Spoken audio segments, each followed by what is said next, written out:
Well, good afternoon from Two Happy Children Farm. I haven't made a video in a while, and we got this corn planted March 2nd, and we've seen 2-inch rain a few days after planting. She did a really nice job closing up the slot, and from there we got another 2 inches about a week ago. So this is a really good year to at least start the year off with a good stand. I'm looking at my headlands here, and every 2 years or so I rip the headlands and cultivate them twice. So this was the year the headland got cultivated and took out all the compaction. So you can look down the row and we have a great stand. And looking over ahead there's the no-till. You still see corn stalks that have been there for years growing. But this year I think we had the down pressure pretty firm, and my closing wheels closed the trench pretty well. And I finally got the hang of using a seed firmer, and made a few times where I'd go out and check and make sure it was pushing in and engaging, and just planter was set up pretty well this year, so I'm happy with what we got. One thing I wanted to look at for you guys is looking down here at the corn. I know this is boring, but that's my weed issues right here in this field. We got a good mix of, it looks like Texas panicum, and we have a few broadleafs coming through. There's a common ragweed,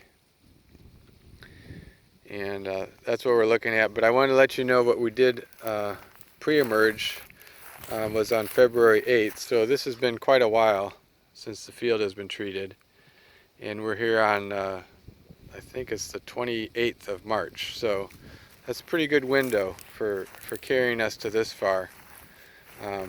But my pre-emerge recipe was 1.5 ounces of Valor and 1.5 quarts of Dual, or 1.5 pints, I'm sorry.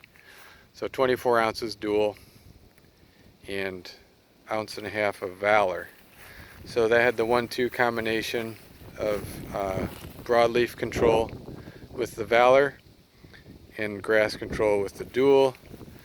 And if you're following at home, that's a group 15 and a group 14. So those are two pretty good pairing for us. And I'm pretty happy with how long it's been holding the weeds out. Since this is a pretty high grass pressure, I'm going to come back here in a few days with another half rate of Dual along with my Roundup, and we're going to be doing an 8-ounce treatment with Impact Z. That's going to clean up the broadleafs and has a little atrazine. Impact Z is what I've been using on my sweet corn. It's a mix of atrazine with Impact, and I'm putting an 8-ounce rate on, so it's not the full. I think it's 12 ounce would be a full rate if you weren't using Roundup.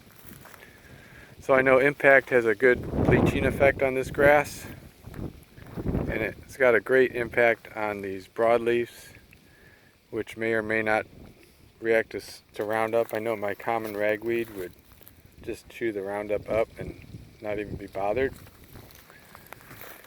And my concern, of course, is getting the grass under control, so I'm going to get some residual again with the Dual and hopefully get me into canopy.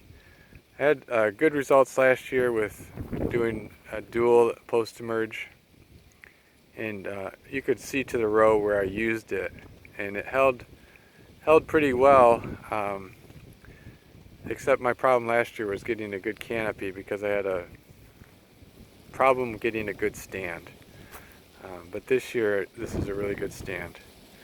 So here on the end rows, my population is 27,000.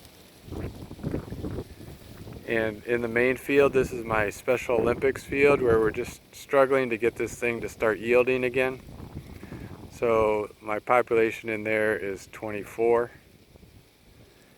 And on over there at that field where we know we have good yield potential, that's 30. And then some of my lower spots back in there where I had trouble getting in the plant right away, again, that's at 24.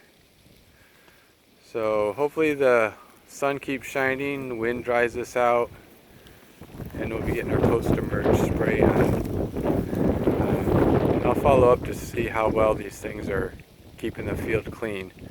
If I can get to about thigh high and have a clean field, given this stand, then we should be getting some pretty good yields. Also in my post-emerge pass, we'll be doing some micronutrients.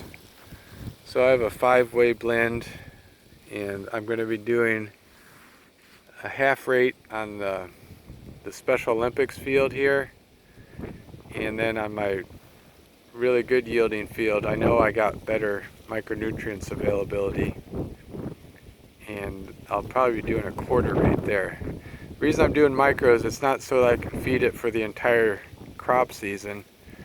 It's so I get a 10 to 14 day window of where these plants are going to be at optimum fertility, and then that's going to boost root growth and everything else.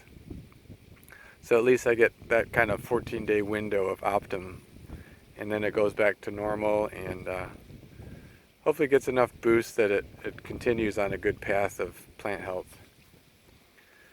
So thanks for watching. Kind of boring staring just at corn, but that's what we do right now. We're enjoying a warmer March and abundant rains and an excellent stand, so it's time to enjoy that and take advantage of it and get the most crop out of it as we can.